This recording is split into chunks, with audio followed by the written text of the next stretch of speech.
آج جب تمہاری نوکری چلی جائے تم کہتے ہو اللہ نے چھوڑ دیا، جب بیوی بچوں سے جھگڑا ہو تم سجدہ چھوڑ دیتے ہو، جب بیماری آئے تم نا امید، جب دوست چھوڑ جائیں تم رب کو بھی چھوڑ دیتے ہو۔ لیکن ایوب علیہ السلام سب کچھ چلا گیا پھر بھی سجدہ جاری رکھا۔ ان کی بیوی کو دیکھو، وہ عورت جو ہر دن مزدوری کر کے شوہر کے زخم دھوتی رہی، آج ہم بیمار دوست کو فون تک نہیں کرتے، غریب رشتہ دار کو نظر انداز، وہ اپنی غلطی کا نتیجہ بھگت رہا ہے کہہ کر دل بہلاتے۔ لیکن اللہ فرماتا ہے جو بیمار کا ساتھ دے وہ میرا قریب ترین بندہ بن جاتا ہے۔ حضرت ایوب کی کہانی ایک آئینہ ہے جس میں تم اپنا چہرہ دیکھو۔ جب تم گر جاؤ، سب چھوڑ جائیں، اللہ پھر بھی ساتھ ہے اگر تم اسے نہ چھوڑو۔ آج کے دور میں ہم کہتے ہیں خوشی ملے تو اللہ کا شکر، دکھ ملے تو شکایت۔ یہ ایمان نہیں، یہ سودا ہے۔ ایوب کا ایمان وفاداری تھی، فائدے کی نہیں، سچ کی۔ سوچو تمہارا صبر کہاں تک جاتا ہے؟ موبائل کا نیٹ سلو ہو جائے غصہ، بجلی غائب چیخ و پکار، امتحان میں کم نمبر اللہ سے ناراض۔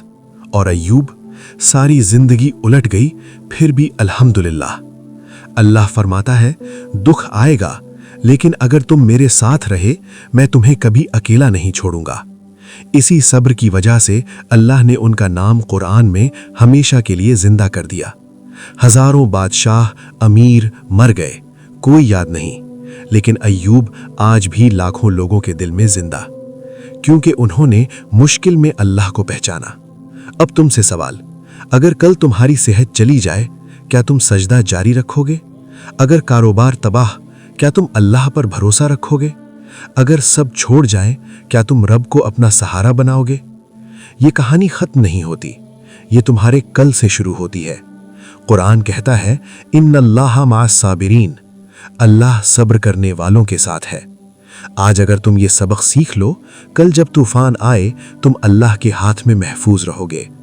حضرت ایوب علیہ السلام کا امتحان ہمیں سکھاتا ہے دنیا کے ساتھ کھڑا ہو اللہ چھوڑ دے گا، اللہ کے ساتھ کھڑا ہو دنیا خود بخود ساتھ آ جائے گی۔ آج یہ ویڈیو تم تک پہنچی ہے، یہ اللہ کی طرف سے تنبیہ ہے۔ سوچو تم اللہ کو کب یاد کرتے ہو؟ صرف مشکل میں یا ہر سانس میں؟ آخری بات، اللہ سے رشتہ دعاؤں کا نہیں وفاداری کا ہوتا ہے۔ اگر یہ ویڈیو پسند آئی لائک کرو، شیئر کرو اور کمنٹ میں لکھو اے اللہ مجھے ایوب جیسا صبر عطا فرما۔